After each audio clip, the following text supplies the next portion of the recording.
जेन जी के बाद जेन अल्फा की आवाज़। बारिश में सड़क पर उतरी छात्राएं, बीजेपी के लिए बढ़ रही नई चुनौतियां। नमस्कार, आप देख रहे हैं एनटीएफ मीडिया और मेरा ही नाम है वैदिक द्विवेदी। लखनऊ में बारिश के बीच सड़क पर उतरी छात्राएं, हाथों में नारे, जुबान पर सवाल और मांग सिर्फ इतनी, स्कूल में अध्यापक चाहिए। लेकिन क्या सिर्फ ये सवाल सिर्फ अध्यापक की कमी का रह गया है?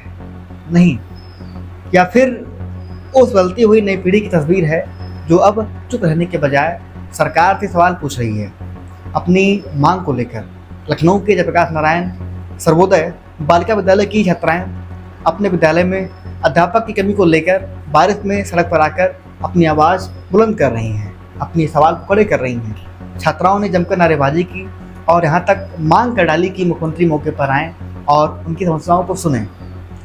सोचिए, जिन हाथों में किताब होना चाहिए था, उन हाथों में अपनी मांग की आवाज़ को लेकर छात्राएं सड़क पर खड़ी हैं। और यहीं से कहानी सिर्फ लखनऊ की नहीं रह जाती, अब ये बात देश का है। क्या सवाल देश की नई पीढ़ी के भविष्य का है? आप कल्पना करें, विचार करें कि भाई किस तरह से आज बदहाल व्यवस्थाएं आपके सामने आ रही हैं। पिछले समय से जनजी के आंदोलन ने पूरी दुनिया में सत्ता को, सरकार को सोचने के लिए मजबूर कर दिया है। अब भारत में भी युवा और छात्र शिक्षा, रोजगार, परीक्षा व्यवस्था, महंगाई और जो जवाबदेही है सरकार की, उस पर सवाल कर रहे हैं। और इसी बीच चर्चा तेज हो गई है, क्या जनजी के बाद जेन अल्फा भी अपने मुद्दों को लेकर आवाज़ उठाएगी? लखनऊ की छात्राएं शायद किसी बड़े मंच की मोहताज नहीं हैं, किसी बड़े मंच से जुड़ी भी नहीं हैं कि आप पे लगा पाइए और रुक पाइए। वामपंथी हैं, लेफ्ट के हैं, राइट के हैं, कांग्रेस के हैं, सपा के हैं या बसपा के हैं, लेकिन उनकी मांग बिल्कुल पॉलिटिकल है जिसका आप दावा करते हैं। आप बताएं, जो विद्यालय गवर्नमेंट के हैं उसमें अध्यापक नहीं है। अगर सरकार चाहती है कि भाई शिक्षा से आने वाला कल बदलेगा, शिक्षा से आने वाला कल बेहतर होगा, तो विद्यालयों में 4 साल से आप भर्ती क्यों नहीं दे पा रहे हैं? आज वैकेंसी क्यों नहीं आ रही है? अगर शिक्षक नहीं होंगे, बच्चों का भविष्य कैसे सुधरेगा? बच्चों कौन पढ़ाएगा? अब इसे 15 अगस्त के लाल किले की स्पीच से आप जोड़ लीजिए।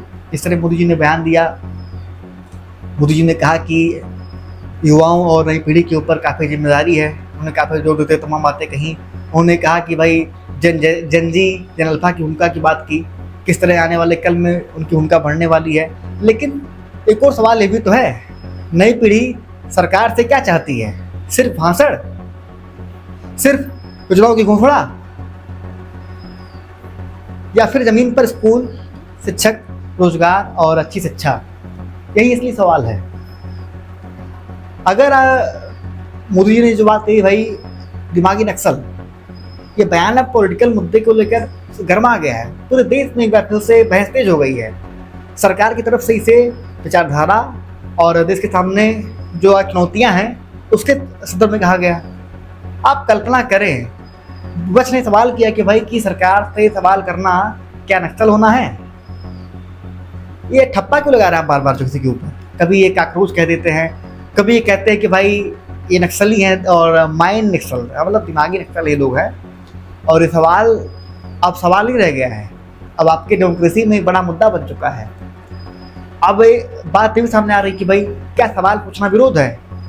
क्या सवाल पूछने वाला देशद्रोही होता है? अगर कोई छात्रा कहती है कि हमारे स्कूल में अध्यापक नहीं है, अगर युवा कहता है कि नौकरी चाहिए, अगर कोई विद्यार्थी सवाल करता है कि भाई पेपर क्यों लीक हो रहा है, तो क्या उसको आप कहेंगे भाई कि राष्ट्र विरोधी हो गया है, नक्सली हो गया है? उसकी शिकायत जायज़ है, उस पर काम होना चाहिए। लोकतंत्र में आवाज़ उठाना एक अहम पहलू है, लोग वही कर रहे हैं।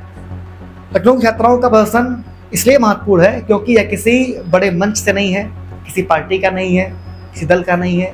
छात्राएं बारिश में सड़कों पर आई हैं और अपनी बात कही हैं और मुख्यमंत्री को मौके पर बुलाने की मांग भी कर रही हैं। तस्वीर कहती है कि नई पीढ़ी अब समस्याओं को लेकर ज़्यादा मुखर हो रही है। सोशल मीडिया ने इस पीढ़ी को अपनी आवाज़ उठाने के लिए नया माध्यम दे दिया है। एक सारी समस्या कुछ ही घंटों में प्रदेश और देश का मुद्दा बन जाता है। आखिरकार अब सवाल बीजेपी के लिए भी है, क्या जो आने वाला कल है, जो चुनाव जो आने वाला है, सिर्फ मुकाबला करना पर्याप्त होगा?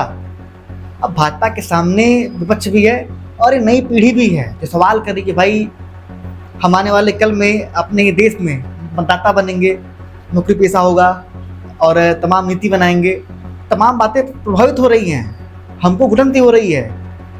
नई पीढ़ी का सवाल सीधा है, हमें भाषण नहीं व्यवस्था चाहिए, हमें वादे नहीं अध्यापक चाहिए, हमें रोजगार की तरफ घोषणा ही नहीं रोजगार भी चाहिए।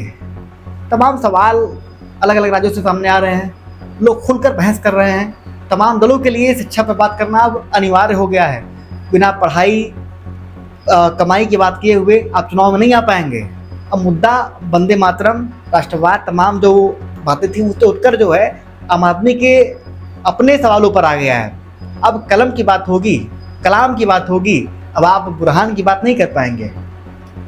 लेकिन यहाँ तक एक बात साफ करना जरूरी है, लखनऊ की छात्राएं जो अपनी बात को लेकर सड़क पर आई हैं, ये किसी पार्टी का हिस्सा नहीं है, ना इनका अभियान किसी पार्टी के विरोध में है। ये सिर्फ अपने मांग को लेकर सड़कों पर आई हैं। इनकी मांग है कि जो हमारे विद्यालय में कमी अध्यापकों की है उसको खत्म की जाए और भर्ती करके वहाँ पे अध्यापक लाए जाएं। लेकिन राजनीति में बड़े बदलाव अक्सर ऐसे ही छोटे छोटे स्थानीय सवालों से शुरू होते हैं। बदलाव के लिए सवाल अहम होगा जब कई जगहों पर सवाल जुड़ेंगे और इस तरह से तादाद बढ़ेगा, हर गांव से आवाज़ सामने आएगी, तो ये अपने आप में एक जन आंदोलन के रूप लेंगे और जनता के मुद्दे अपने आप बन जाएंगे। तो क्या जनजी के बाद जनअल्फा की आवाज़ अब सुनाई दे रही है? क्या शिक्षा, रोजगार, महंगाई और तमाम सवाल, ये मुद्दे जो हैं समय में नई पीढ़ी की राजनीति तय करेंगे? और सबसे बड़ा सवाल ये है, क्या बीजेपी इस बदलती राजनीतिक भाषा को समझ पाएगी? क्या समय रहते हुए सुधार कर पाएगी मामलों पर जो है चुनाव सामने आ चुका है? इसका जवाब आने वाला कल देगा। लेकिन लखनऊ की सड़क पर खड़ी ये बच्चियां, इनके सवाल जायज़ हैं, इन पर कार्रवाई की जाए। नई पीढ़ी सवाल पूछ रही है, अब देखना इन सवालों को लेकर सुनवाई कितनी होती है। क्या सिर्फ ये सवाल हवा में तैरते रह जाएंगे? आप बताइए, क्या आज की युवा पीढ़ी आने वाले कल की राजनीति दिशा बदलने वाली है? कमेंट में आपकी राय जरूरी होगी और आने वाले कल में ये सवाल फिर हम पूछेंगे शिक्षा पर, पढ़ाई पर, कमाई पर। अगर आपको ये वीडियो अच्छा लगे शेयर करिए, लाइक करिए, कमेंट करिए और धन्यवाद जुड़ने के लिए एनटीएफ मीडिया से।